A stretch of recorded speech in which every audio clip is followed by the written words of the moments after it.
just finished my second workout of the year. I'm gonna do 10 box jumps to finish it out, but I did hit it hard. This is officially, I'm gonna say this is officially day one of Whole30 with no grains, no gluten, no dairy, no sweets. And I did my weigh-in today. I gained 36 pounds starting from January last year until the end of December. So I gotta get that off and more. So watch me do some box.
Good morning, it's Monday. I'm getting off to work and I'm running a little behind. I think I'm gonna do my quick less than 5-minute makeup look per usual. It's like my daily look because I don't spend a whole lot of time doing my makeup anymore. So it's Monday. I have done what Whole30 tells me not to do, which is to weigh in, and so far I'm down 6 pounds from last week, which is phenomenal, and I feel pretty good. And so I actually don't have any soreness from my workouts from last week, which is great. So I actually feel physically really good, and so I'm looking forward to getting my workout in today and getting my walks in and staying on top of my eating. So most of the weekend, actually all of the weekend, this is like the first weekend or second weekend I've spent at home full time again, which actually does not feel like that's a bad thing. I actually am glad I am back into my normal routine. And what I was just thinking, I was like, got up this morning and I'm like, okay, I'm gonna get ready for work. And then of course my first thought is the guy that I've been going out with, and you know, kind of like the way things kind of, our last time seeing each other was not positive. And I was like, you know, I don't think that's a good sign when like you are taking time apart from someone and you actually feel happier and calmer. You know, I don't think that's a good sign for like the state of like your relationship, when you actually are like, you know what, it's actually calmer, it's actually better, I'm back in my routine, like I don't have to put all these miles on my car. Like I think right now maybe I am just kind of, not even kind of, I think I'm just was tired and done. And I was just like, you know, the only person, like, you always go outside of yourself looking for someone else to like love and care about you in a way that, you know, you always dreamed of or hoped for. And I remember last year at this time, I was really focusing on like attracting the right person, right? And I was like looking in the mirror this morning and I just kind of told myself, like, the only, like, you need to like look in the mirror and do your mirror exercise and tell yourself that you love yourself, because you're the only one other than God that can make you feel a certain way, right? can only like fulfill that need.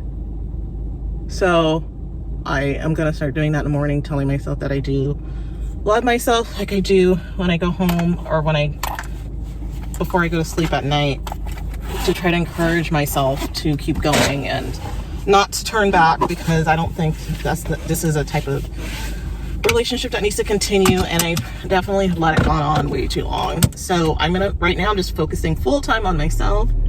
I am working out, eating healthy, and I feel really good. And so I'm just going to keep on that track, and then going to work and doing the best I can.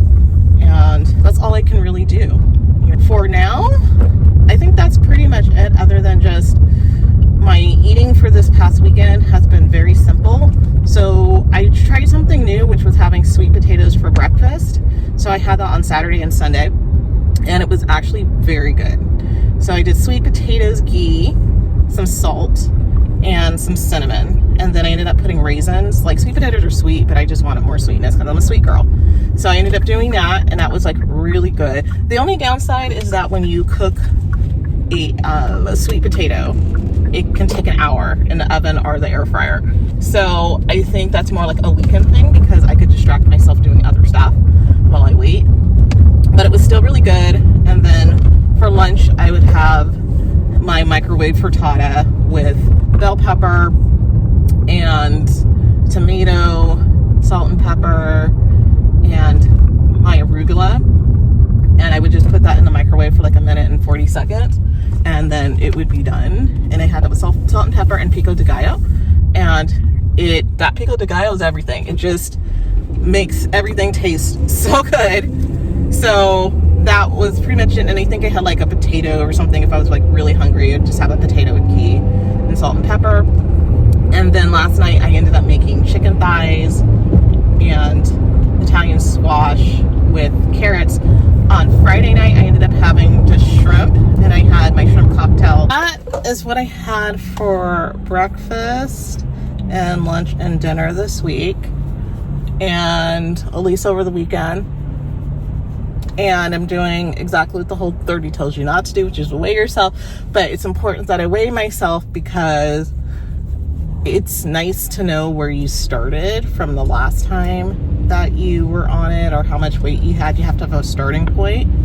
So the past couple of times since I did it the first time I was like hella skinny. I'm like, I don't know, so, and I didn't have a starting point. So that's the thing that I regret from the first time, was not weighing myself and measuring myself to begin with. But I was like super thin. Like, I've never been that thin before in my whole entire life. And I remember going to the mall after finishing a Whole30, and I was gonna go see my niece. So my niece was really tiny. She might have been like 5. Now she's like 20.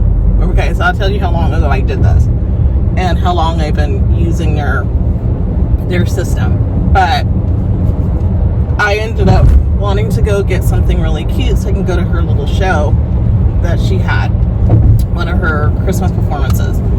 And I went, and I loved the style. It was like mini skirts, like leather mini skirts and boots. Like, that vibe was coming back into trend again. So I went to the mall, and I think I went to like Charlotte Russe. Like, that tells you how long ago this was. And some other trendy stores. And normally I wouldn't be able to fit into any of their clothes, based off of like just my hips and my butt. That was like my main thing. And plus I have short legs. And all of a sudden I could fit into all those clothes. I remember just trying on all these clothes, and I was like, I came in putting on like a size 8, and I had to downsize, and I just kept downsizing, and I'm like, whoa. And all these skirts I normally couldn't wear because of my butt and my like thighs, I could actually get into. And I remember my mom came to that show, and she was just like shook. She was just like, oh my God, you look amazing. And I have pictures from that time, because we went out to eat later on for my birthday, and I have this like iconic look that was just wearing like some ripped jeans, which I could never find ripped jeans that were like my size, because they were just barely starting to make like curvy fit pants back then. So I was like, you know what, I am gonna wear this. And I ended up wearing like a cute top. And I have this like photo of myself in the van with my mom, and I had like a whole different look back then. I had bangs, and I was still walking like my sew-ins and stuff like that. And I was like a totally different person, super, super healthy. And so that's why I am tracking so much. And I tracked really good the last time. So I know that I started 10 pounds lighter last time from my last Whole30. And then I ended up pushing it on, and I did that for 6 months. And I didn't really come off of it, probably. I think I started kind of like fudging on it a little bit in like August, once I started dating, or probably more like July. And then like once I got comfortable, and I just started eating like crap again. So I really am just gonna have to like work with the lifestyle, like and I'm not gonna blame. This is the one thing I absolutely hate, is when like you get in a relationship and people are like, oh, like they blame their partner for like them putting on weight. And it's like, no, take personal responsibility, because nobody was like shoving food down your mouth. Everyone has responsibility in what they put into their bodies, right? So you can always say, no, I don't want this or that. So for me, one of the things that I was not eating was pork. I wasn't eating pork hardly at all. And I was eating like, bacon on a regular basis. And I almost felt like there was like peer pressure when I was dating him. And I was like, and I was like, and it's so tempting when you're cooking the food and stuff, and that was the food he liked. He liked, eggs and bacon, like the traditional stuff. So I'm like, that was fine, but I didn't have to eat it, so I couldn't blame anybody else. So then I said, and I know that me and pork don't do so hot, so I need to like not eat it. So I'll make you bacon, but I'm just gonna have eggs instead. And so it was all me. I know my eating habits, and when I get stressed, I eat. And so that's something that I am addressing in therapy. I started therapy last week again, and I spent a lot of time talking about all of the drama and stuff that I've been enduring, and I have such clarity now, so that now I think because I'm just older and a little bit more mature, that I can focus on things that I haven't addressed, some deeper things. And so one of them has been like my emotional eating, and that's something that I know has been a problem my whole life. So I'm going to really focus on spending time with that, and then some really deeper rooted issues that I need to I think I just need to talk about them, because I think when you're in therapy, like you talk about the things that are bothering you now, and I wasn't doing like the deep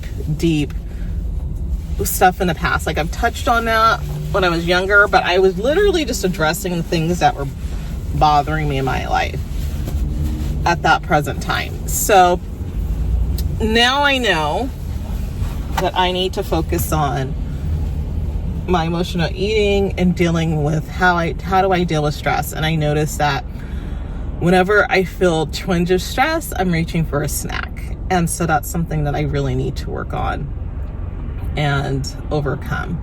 So with that, I am going to focus. I am also posting on YouTube and TikTok. So that is my deal this year, is to, again, stop hiding and just post my fitness stuff online and post my YouTube channel like every week, and just continue my consistency. But doing the YouTube shorts, posting twice a day, that was one of the recommendations, is that I need to get on top of that and do that. And so I will. So anyway, thanks for being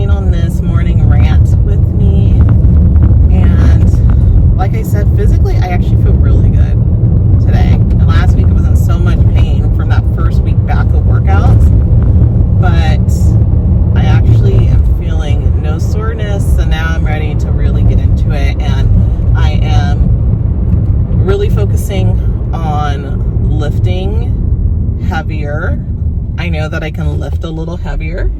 So I'm challenging myself. If I would normally pick like a 25-pound weight, I'm pumping it up to 30 for things that I know that I can do with like chest press and squats and things like that. Depending on the squats, like lateral squats, I drop it down a little bit because I'm a little more sensitive with the lateral movements with my hips. So I am doing that, stepping it up, and then the water has been a big deal too. So my job is to get through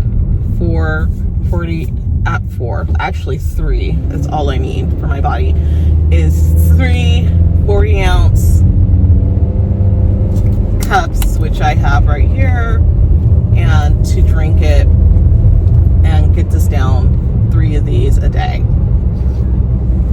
This seems like it's a little bit more manageable than my half a gallon. So we're gonna see how all of that goes, and we're gonna have a good week. And I'm just going back to bare basics. I'm going back to journaling, writing things down for my schedule, and just holding myself accountable that way, and just getting back on the things that make me